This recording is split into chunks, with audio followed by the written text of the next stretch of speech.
We begin our adventure rolling down the hipster highway, the busy bike lane on Milwaukee Avenue. Wicker Park, always electric. Even with shuttered nightclubs due to the pandemic, you can still discover new shops and good eats at Cebu. It's very heavily influenced with the Spanish and Chinese. Gobble up Filipino egg rolls known as lumpia, stuffed with tender roast pork, carrots, garlic, and onions, dipped in dark mushroom soy sauce. And Cebu's version of the mojito with passion fruit and El Dorado rum, the perfect thirst quencher. Kids love the pool on the top of the iconic Roby Hotel, Chicago. The Art Deco elevators whisking you up to the Up Room cocktail bar.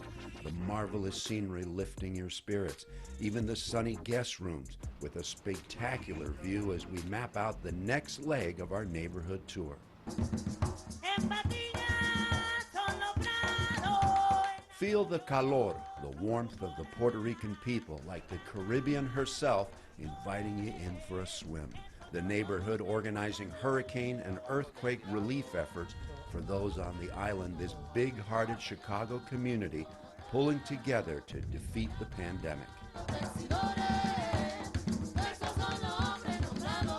Nothing stirs the soul like rhythm, drawing people to this irresistible neighborhood recently renamed Puerto Rico Town.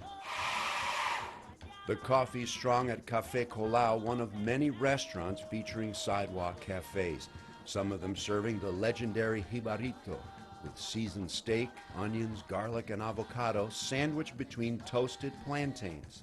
But this was invented right here in Chicago. Educator and author Ada Lopez chronicles the journey for Chicago's Boricua community. It's a beautiful experience. You see the extended families, the grandparents with their children.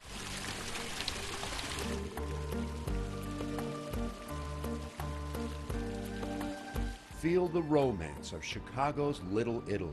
Long before social distancing, Italians mastering the art of al fresco dining. So many businesses and so many of the families have tried to recapture the feel of what it was like being in Italy. Community leader Ron Onesti's family landed in 1911 and never left. This port of entry for generations of Italian Americans looking for a better life.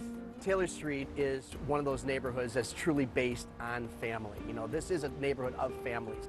The Divino family still part of the local community. Their Pompeii restaurant and bakery serving up fresh pasta, salads with homemade stromboli and pizza. But grab it to go because we're off to our next destination.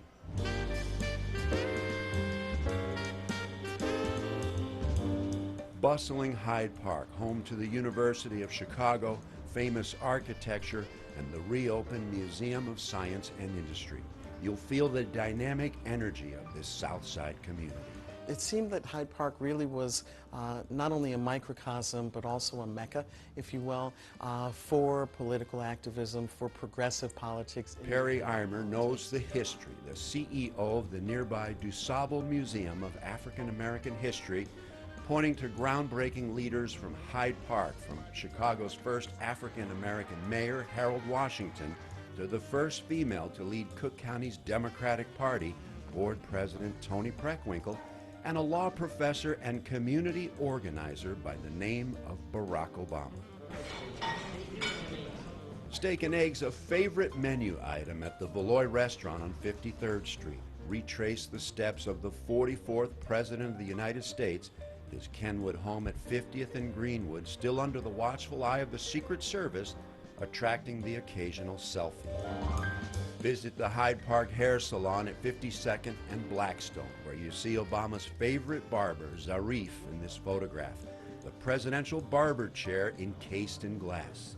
He was our guy to come in and we talk sports, we talk local events. We'd have a crowd of people outside, as many as we could fit in the barber shop. You'll love the beauty and hospitality of Chicago's unforgettable neighborhoods. Julian Cruz, WGN News.